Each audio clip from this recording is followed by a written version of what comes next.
Right, so you are up under your 6.7 liter 2011 through 2013 F250, 350 Super Duty. It's time to change the oil filter, the fuel filter, I'm sorry. Get out your 1.25 inch socket and get ready to put it, go drain it first and untwist the valve for a few seconds, drain it, take your sensor off, and then you put your wrench on and all of a sudden the nut breaks off. Bad news, not good. Hole straight through it. Diesel fuel goes everywhere. This is a nice perfect fit, but unfortunately these things are cheap and aren't made very well. So bad problem to have. And there's a temp probe, a little dirty.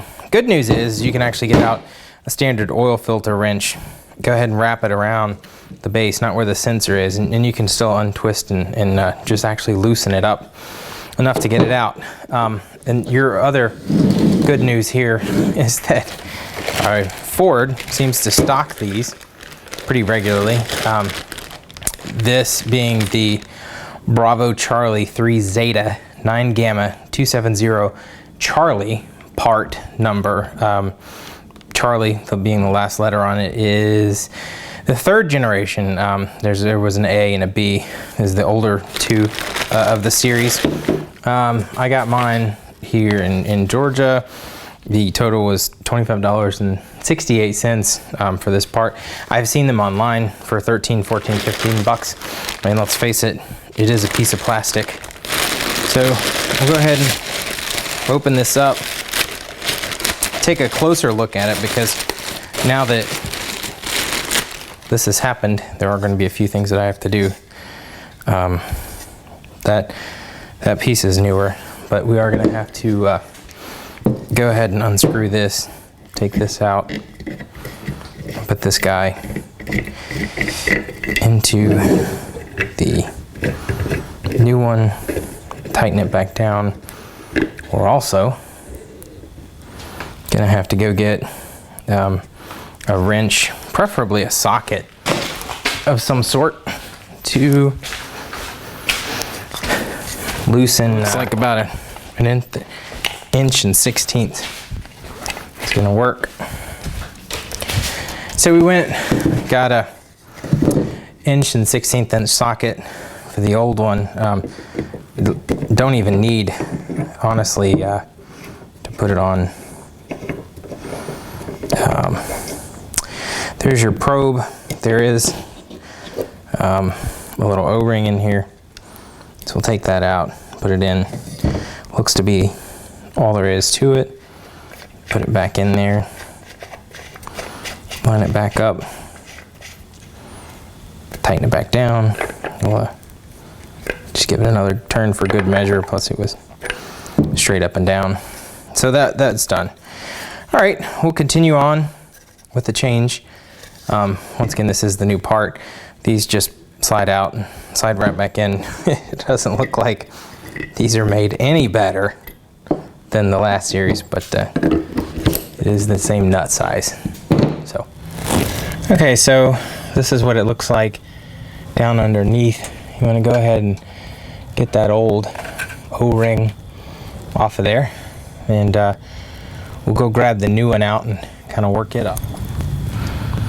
So we have our new one, and we'll go ahead and work this guy right on up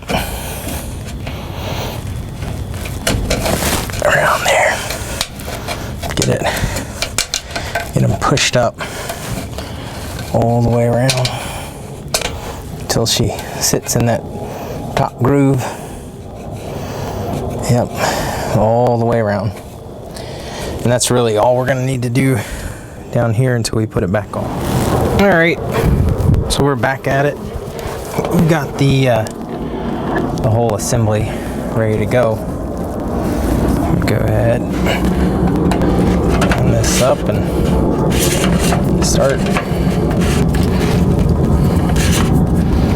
tightening this down. It should stop when it gets all the way tighten around to the other direction, but we'll still get our ratchet out and tighten her up. Looks like she's gonna go around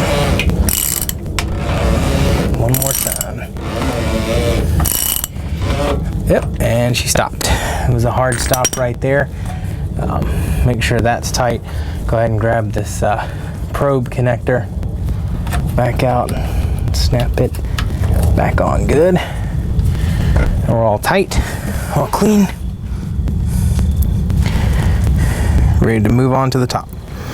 So we'll go ahead and continue on with the top side of the fuel filter change. What you're looking at right there is the top fuel filter assembly. There's a couple clips here that you go to on the sides that you push up. Actually, in this case, it'll be pushed down. You do want to have a little something under there to catch any residual runoff. And over on this side, you've got clamps that you just simply squeeze in and pull off. So those are now both off, squeezed in, clipped up.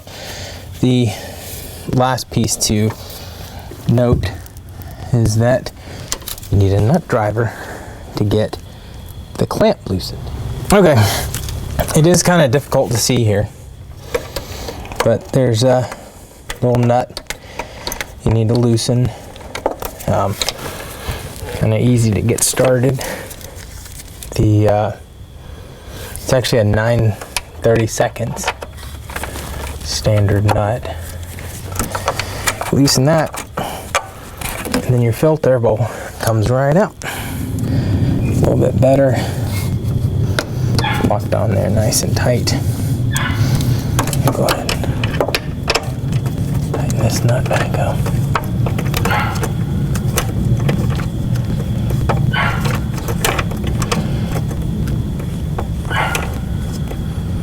This is a 2011.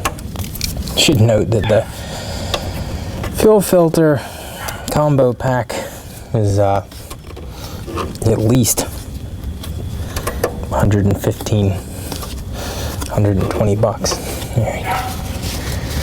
And the cap that I had to buy to replace it, the bottom of the other one, was only 25. So in comparison, they're really charging you for maintenance on these things. Everything looks tight, good and solid. You seem to be good to go. Okay, so now that we're done with that, and we've checked for leaks, the owner's manual says to go ahead and turn the key to the on position for 30 seconds, 6 times. And as you can see, I've got both the oil and fuel filter change designations. I can actually hear the fuel filter working. And for this last little piece, we're gonna show you how to reset these lights. I changed the oil at the exact same time. You want to go down in your menu to settings, and then you want to go under vehicle. Under vehicle, you want to go down to, for the fuel filter, you want to go to maintenance, fuel filter, and then if you changed it, hold the OK button down on your keypad. I'm holding it down, and then it's reset. And the same goes for oil life. Hold OK, holding OK, oil life set to new. Now both of those are done. I have turned the key on and off 6 times for 30 seconds each, and I'm ready to fire her up. And I'm gonna go in down below, check for leaks. That low oil light on first run. Go down, check, make sure everything's okay. Check the oil level, back it down off the ramps, and we're good to go. Thanks for watching. Broken fuel cap on a 2011 F350 6.7 liter Super Duty. I do make videos like this from time to time, so feel free to subscribe if you have more interest. Thank you.